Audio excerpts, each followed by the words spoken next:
Okay, hello everyone. My name is Xiang. So I come from National University of Singapore. So it's my honor to present the work, MirSwitch, the composable emulation framework for the Whitebox switches. Okay, because all the authors in this paper could not attend here because of the visa issues. Okay, so this is a project. This project is a massive collaborative effort between the engineers at Tencent and the researchers from Tsinghua University, Xiamen University, Peking University, HKST, and the University of Michigan. So in the past, switches were black box, and one vendor gave you everything. So but today, the cloud providers deploy more white box switches in a mixing and a matching manner. That is, they want one vendor's switching chip, another vendor's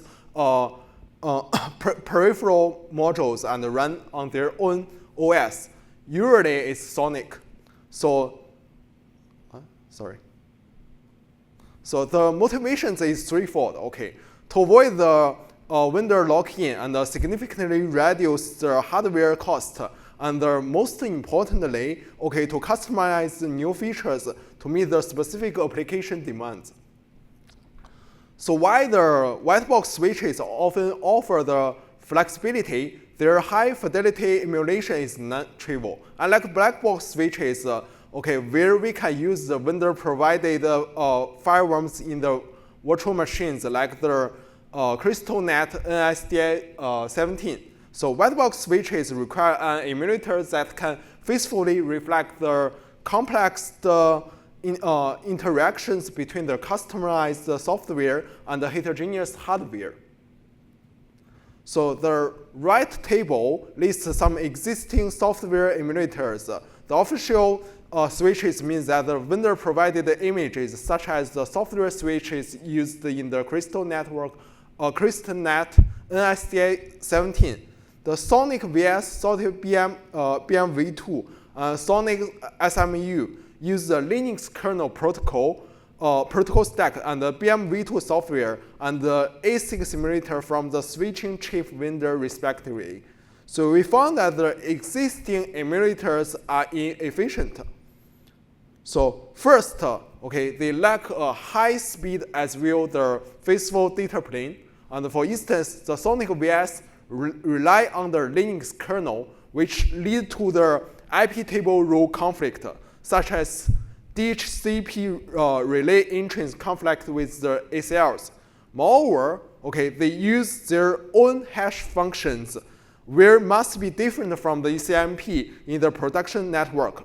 Besides, the Sonic SMU is faithful enough, but can only realize speed of the several packets per second, which is too slow of the protocol like BFD. So second, the emulator should use the customized control plane as in the production network to identify the control plane bugs.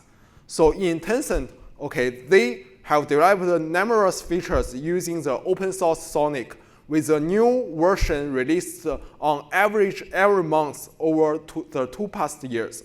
In contrast, since the control plane of the off-the-shelf image is private, it is hard to directly use to detect the control plane bugs.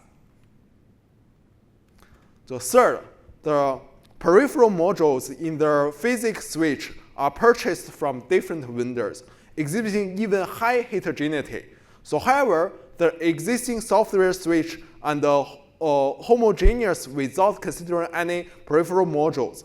As a result, they not only fail to locate software bugs related to the peripheral modules, but also cannot deal with some inconsistent network characteristic, such as the port splitting and the MAC addressing and the hash algorithm in ECMP.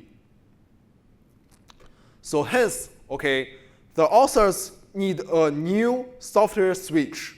So a promising solution is to use the NOS in the physical whitebox switch as the control plane and the high-performance NFV, for example, the VPP, as the data plane and the virtual environment to mock up the heterogeneous peripheral modules. However, okay, they do have some fundamental technical challenges. The first one is the high-performance packet switching solutions such as VPP typically operate on a closed-loop miner. And thus, they lack the standard interface required by the production OS like Sonic. And it is designed for the high packet processing speed, but ignore the fidelity and some unnecessary data plane functions. So second challenge, there are some semantic gaps between the Sonic SAI interface and the software data plane interfaces. Third, so BSP, the broad support package is important for mocking up the peripheral modules, but the current BSP only supports being located in the physical environment rather than in the software switch. So then we dive to the system design for this paper. So MirSwitch addresses these challenges via an adaptor-centric architecture. It composes 3 main parts: a production Sonic control plane, an extended EVPP data plane, and a virtualized environment for the peripheral modules. The core innovation lies in 3 adapters: the VPP, semantic, and the environment adapter. So we should address that the MirSwitch is a composable emulator framework that supports high customizability rather than just a specific software switch. So for the data plane, they choose the VPP because of its high performance. But the VPP needs a lot of modifications to faithfully realize the data plane functions. That is why they call the eVPP.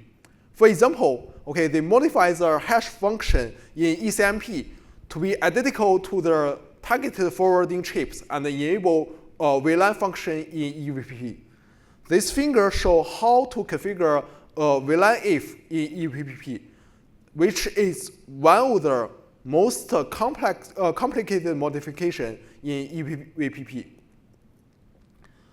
So their eVPP adapter utilize tab-based workflow for control to data plane communication and implement event-based setters reporting to maintain the high fidelity import and link states.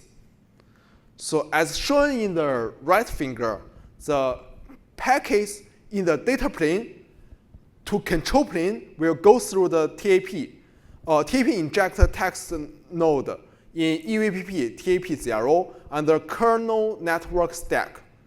The package from the control plane to data plane first arrive the corresponding TPX through the network stack, and then go to the peer TAP-RXX node in eVPP for processing. So the semantic adapter is perhaps the most complex part, bridging the gap between the Sonic's SAI and the eVPP, enabling the eVPP to be controlled just like a data plane. There are 2 basic types to translate the request between the SAP and the eVPP. The other types can be seen as the extension of these 2 types. The first is the one-to-many mapping, denote translating a single SAP request to multiple eVPP requests. So the left finger shows an example, account receiving the SAP request creating a VLAN if, and the semantic translator map it to several eVPP requests, including create a L3 loopback interface and a L2 bridge domain. Note that, so we need to maintain the execution order of the multiple mapped eVPP requests by maintaining a dependency tree. So the other type is many-to-one mapping, denoted that several SAP requests determine one single eVPP request. The right finger shows the IPFIB, the forwarding information base in hardware and software. The hardware FIB consists of the prefix table in TCAM and the next hop table in SRAM. So where the VPP can keep a big software FIB. So we have to be careful when translating a SAI request for the prefix table for our next hop table. So to keep the software SIB consistent. So for example, upon receiving an SAI request to modify and delete a next hop, the semantic adapter should figure out all the influence root entries in the software FIB, and finally describe one or many root modification or deletion to the eVPP. So in the Whitebox switch, the Sonic can interact with the heterogeneous peripheral modules with corresponding BSV drivers. So installing the correct BSV drivers is a key for emulating switch with peripheral modules. So our environment adapters use a fake EEPROM file to bypass the ONIE installation check, allowing the production NOS to load the exact same BSP driver use the physical switch. Furthermore, the environment adapter package all BSP drivers into one virtual machine images, and the NOS will load the corresponding BSP according to the fake platform information. As a result, one image is enough for various peripheral modules. So, okay, then we will move to the evaluation part. So, they evaluated MirSwitch on a large-scale testing bed using 16 server nodes. MirSwitch is deployed in a virtual machine, okay, to be compatible with the container-based Sonic components. Using the GNS3, okay, they construct various network topologies ranging from the small ports, DNS small s, to a large data center network, DCN large, which is up to 16 spin switch. So in terms of the switch fidelity, so we got the supporting status on a standard Whitebox switches function, and show some critical functions in this table. So in general, okay, for a total 15.7 functions, MirSwitch achieved the highest support ratio of 89.5%. 5 exists the Sonic VS and the Sonic BM-V2.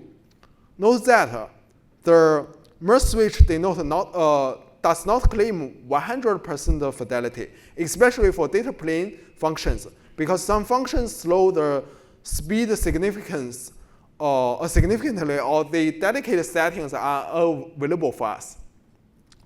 So throughput is a major indicator for the software switch. Okay, in the MirSwitch switch level throughput test, okay, it can achieve up to 3 kpps per port and 506 kpps per virtual machine. And the latter is 2.2 times faster than the Sonic VS and the Sonic's BM-V2. But order of the magnitude faster than Sonic SIMU. So for scalability, okay, MirSwitch first want to know how many VMs should be allocated in a physical server node. So Sonic observe a linear relationship between the number of VMs and the CPUs and the memory utilization. Moreover, when the number of VM exceeds 30, the package loss appears, indicating that the server is too busy to process the packets. Therefore, okay, they set the maximum number of the VM in the servers is 30, and then use the 4, 8, and 15 physical servers to construct the DCNS, DCNM, and DCNL, small, medium, large, respectively. So they also care when the network scale increases if the construction time will be bottlenecked. So they observed that the total time to construct the DCNS, DCM, then DCNL is 1.5, 3.0, and 6.1 minutes, respectively. This is acceptable for emulating a production network. More importantly, the link construction time, node construction time, and the total time are all growing stably as the network expands. So far, okay, they can evaluate the network level fidelity. So MirSwitch achieve 100% network topological and forwarding path consistency. So that is to say, okay, so every packet took exactly the same hoop by hoop path in the emulation network as it did in the production network. So they emulated the link utilization by sampling the network traffic to evaluate the MirSwitch fidelity on network performance. The result shows that the MirSwitch achieved the smallest standard deviation within 5%, while the sonic VS and the sonic behavior are much larger. So in the past years, so MirSwitch has been fully integrated in the Tencent production workflow. So SAS is successfully assisting in the troubleshooting in 198 out of 200 network issues. Here are some details. Okay, we can see that MirSwitch helped detect nearly all sonic bugs and all network configure bugs and the BSP driver bugs due to its high fidelity at the control plane. MirSwitch optimizes the production network obviously, take the hash collusion in the element training clusters as a case. When network construction occurs in the production network, we then construct an emulation network and inject the traffic data to replay network construction. They gradually adjusting the configuration parameters until the network congestion disappears. For peripheral modules, MirSwitch detects 100% of them as it have a high fidelity data plane and support many BSP-related configurations. So the trade-off between the fidelity and the performance, okay, the MirSwitch claim high fidelity rather than full fidelity. Initially, okay, they have tried to emphasize more on full fidelity. Okay, they have developed the sonic SMU software switch with the aid of the ASIC simulators from switching the ASIC vendors, but it encountered extremely low packet forwarding rate. Second, okay, leveraging open source frameworks with redundant functions, they use to rely on Sonic's BMv2, but it is not easy for the engineers to develop, so they turn to the VPP. So the function versus usability. Okay, we should consider the priority using the development of different functions, and the basic functionality should be developed first. For example, okay, the zero-touch provisioning ZTP functionality should be prioritized, which significantly mitigate the manual configuration errors and reduce the deploy time. Besides, we should modify the configuration settings to lessen the resources usage. So in conclusion, MirSwitch is a composable, high fidelity, and high performance emulation framework. By using an adaptor-centric approach, they successfully bridge the gap between the customized white box software and the virtualized environments. Okay, thank you.